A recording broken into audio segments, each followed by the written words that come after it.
Here's part 2 to a man taking me and my friend to Vegas for my birthday and then proposing to a whole nother girl. So where we left off, we turned into private investigators, right? We were trying to get to the bottom of this before they even got back to the house. There was this margin of error where we were like, we can't really accuse him. We have to just wait it out, you know? So now it's like 8:30 at night and everybody's like, what the fuck are we doing? Like, what's going on? Where is this man? The girl who came up with us from LA gets a text message from the girl from Vegas saying, I will be there in 5 minutes. And now we're all like, if this man shows up anytime between now and the next 5 minutes, or even 10 minutes after those 5 minutes, we know that they were together. I'm like, if they show up and I see how they interact, I will know if they were together all day. I was just excited that the girl was coming back to the house. But that was making everybody feel like, oh, why would she come back to the house if she did that? Like, wouldn't she have shame? So me and my friend grabbed chairs and we go sit in the front of the house so we could see if they show up together or how this happens, because we already had a feeling that they were going to show up together. So the girl pulls up and walks in the house. She greets us, but in a very guilty way, again. So we're outside chilling, and like clockwork, here comes this man pulling up like 3 minutes right behind her. So as he's walking into the house, I'm like, where were you all day? What did you get into? He was like, oh, I just walked the strip and, just kind of explored. My friend is like, he just wants to lie to you. Go on inside. Your guest is waiting for you. He gets mad at my friend like, don't talk to me like that. I'm not a liar. Don't call me a liar. Don't be rude. It's like, okay, calm down. What you mad about? If you're not a liar, we'll see right now. So I stand up and I walk in with him. The girl is standing by the kitchen and he walks in and he walks right past the girl and walks around her. Why are you walking around somebody who you haven't seen all day and not greeting them? You know what I mean? And I said that was all I was going to need to know that they were together. That's all I needed. So I go into the living room and I sit down and I'm like, so what did you get into today? Talking to the girl. I asked her the same question I asked him. She was like, girl, I took my daughter. I did a lot with my daughter, but I came here because I wanted to get to the bottom of something. And I'm like what? And she starts being hesitant and shaky and weird again. And then eventually she's like, are you dating anybody in this house? And I was like, I told you yesterday who I was talking to. Yeah, but are you guys boyfriend and girlfriend? No, we're not boyfriend and girlfriend. Yeah, we were together all day long. I'm like, I had a feeling. I'm not going to shout at the girl, even though she knew. You know what I'm saying? She knew. To be quite frank, I wasn't even mad at him. I was relieved. She tells me she really wanted to come and speak to me because he didn't want her to come to the house and she wanted to clear the air because he was making it seem like I was only a guest to him. Like, he said that he had never slept with me, which is true, and that I was just company for him on this trip and that it would be awkward if she came back. She tells me that he told her he loves her. He was spending all this money with her. He said he wants to be with her, and he actually proposed to her. He told her that she could move in with him. He told her so many things. Oh my God. I'm just sitting there like, goddamn, that's crazy, because he was just saying all of those things to me yesterday. And I'm so happy that nothing happened between me and him, because I would have been feeling so stupid. Today, she tells me that she texted him in the morning saying, hey, sorry that I couldn't make it last night. I was so tired. And that he FaceTimed her immediately and told her that he wanted to take her out. And so she indulged. He's giving her tea that I didn't even know about the girl who drove up with us.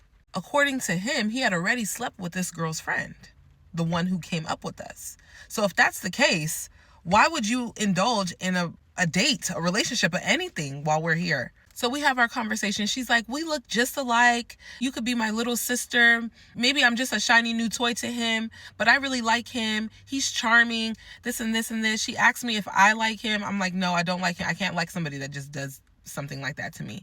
And it's weird that you are saying that you like him after seeing him do that to me, because that just shows you his character. So I end up going into the room with the girls, because the girls were in the room pissed. Like, what the just happened? What are we dealing with? What?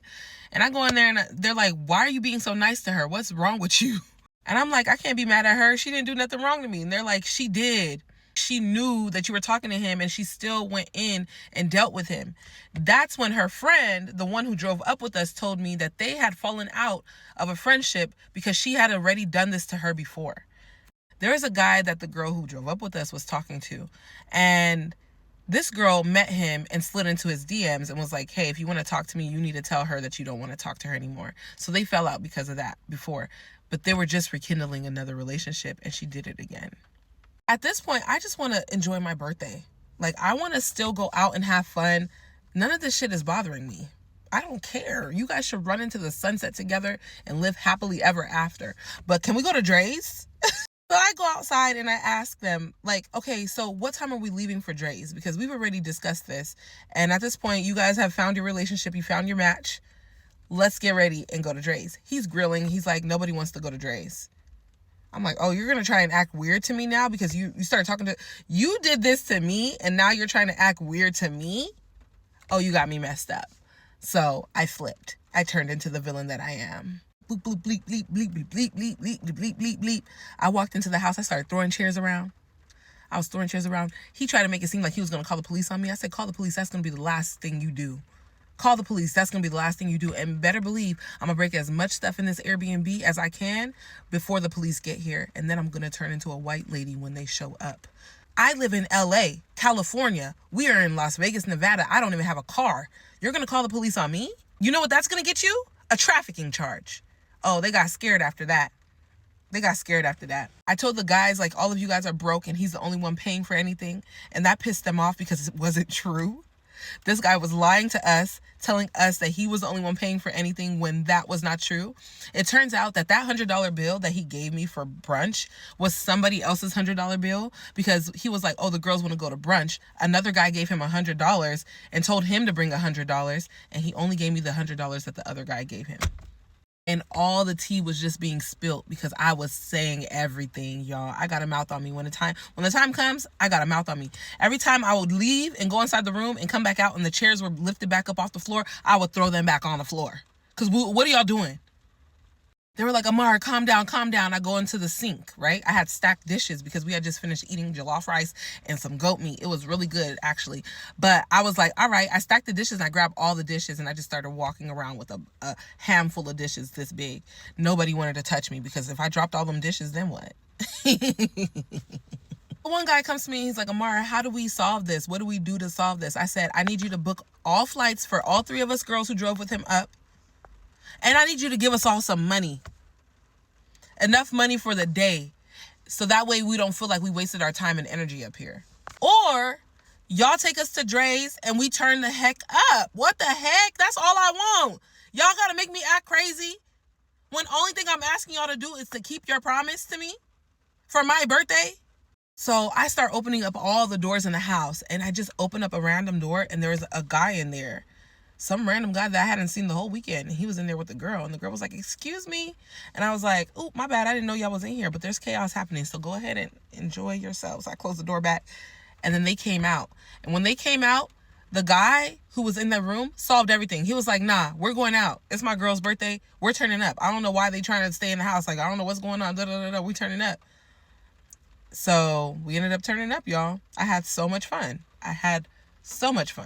We was riding around in a Cybertruck. It was a great time. I'm not going to hold you. So I got my way and I was able to get the discernment that I needed to know that I don't need to deal with this guy ever again. He's blocked everywhere. I'm happy. And I had a great time for my birthday. Everything worked out in my favor. Don't give your body to these men, y'all. Take. And don't give them nothing because this could be you.